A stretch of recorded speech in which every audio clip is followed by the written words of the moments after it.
Well, after 2 trips, we finally got both fittings the right size.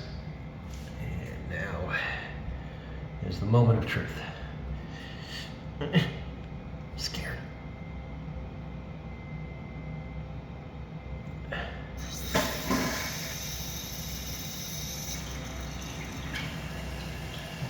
All right, it's on. And no water is coming out. That's nice and dry up there. That's really good. All right. How are we doing? Oh, look, it's filling up. All right. Give her a few seconds and we'll do a test flush.